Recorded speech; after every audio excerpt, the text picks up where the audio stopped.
masarap makuha ang isang panalo, lalo na kung ang napagtagumpayan mo ay ang laban na mahirap ipanalo. Ako po ang inyong lingkod, Tagapanood TV.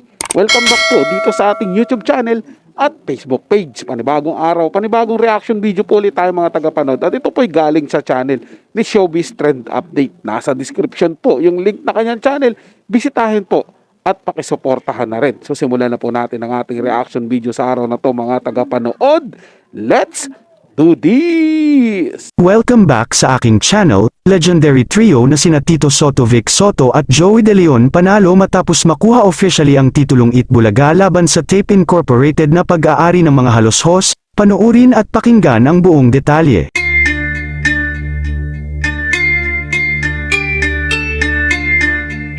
Isa na namang malaking tagumpay ang inihayag ni Tito Sotto, Vic Sotto, at Joey De Leon sa gitna ng kanilang legal na laban sa dati nilang production company na Television and Production Exponents o Tape Inc. at dating network na GMA. Sa kanilang Facebook post, binasa ni Tito Sotto ang hatol na ginawa ng Marikina Court kung saan isinampa nila ang copyright infringement case laban sa Tape at GMA para sa patuloy nilang paggamit ng titulong Itbulaga. To avoid using trademarks Itbulaga, EB including all the logos associated with subject parts and its shows, programs, projects, or promotions. Usage of Itbulaga single, song or any part of it on projects, shows, and promotions. Airing and broadcasting of playback or any recorded episodes of Itbulaga shows before the 31st of May 2023. Matatanda ang inalis ng Intellectual Property Office of the Philippines o IPOPHL ang trademark rights ng Tape Inc., hindi maitago ng mga staff at host ng EAT ang kanilang kasiyahan matapos marinig ang desisyon ng korte, na nagbigay sa kanila ng karapatang gamitin muli ang titulo ng Itbulaga. Saad pa ni Tito Sotto, tayo po ang totoong may-ari ng Itbulaga.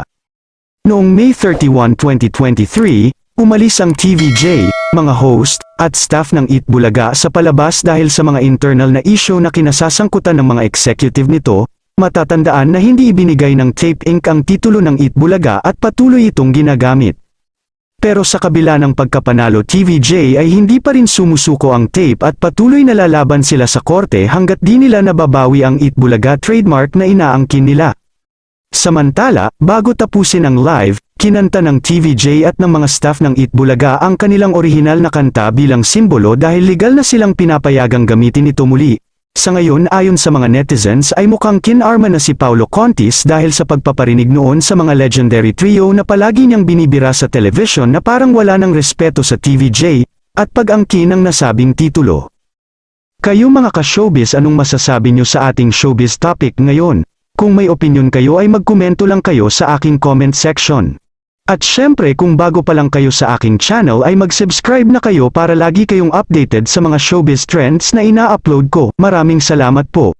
Siguro naman po ngayon mga tagapanood, ano na po sila ngayon, bibigyan na po nila ng respeto ang TVJ, nitong mga host po ng Tape Bulaga, lalong-lalo na po si Paulo. Di po ba? Kasi siya talaga yung nangungunang magparinig po sa mga TVJ, mga tagapanood Baka ngayon po siguro naman, mabibigay na nila yung totoong respeto talaga sa TVJ. Dahil ito na po, nagdesisyon na po yung korte. Wala na po yung sinasabi ni Paulo na hindi pa pinal. Ito pinal na po mga tagapanood Hindi po ba? Dalawa na po ang nagdesisyon, yung IPO, patas ngayon po yung korte po, na talagang sa TVJ po ang pag-aari ng Itbulaga. At pwede na po nilang gamitin ito. At hindi na po ito maaaring gamitin ng Tape Inc. at ng GMA7. Kung ano man yung logo, yung kanta, at yung pangalang Itbulaga mismo, hindi na po nila pwedeng gamitin dahil sa TVJ po ito. Sila po ang tunay na nagmamay-ari. So siguro naman po ngayon mga tagapanood, titigil na po yung mga halusos. Kasi panalo na po mga tagapanood Pinatunayan na po, hindi lang yung mga taong nagpapatunay. Ngayon husgado na po ang nagpapatunay mga tagapanood na ang legendary trio, TVJ, Tito, Vic, and Joey, ang lehitimong nagmamay-ari karapat dapat lang natawaging Itbulaga. So yun lang po mga tagapanood, ay nagustuhan nyo po yung paksang ating tinalakay sa araw na to. At kung kayo'y bago lang po na napadaan dito sa ating channel, huwag nyo po sanang kalimutan na mag-subscribe. Hit nyo na rin po notification bell para lagi po kayong updated sa mga bago pang video na ating ilalabas.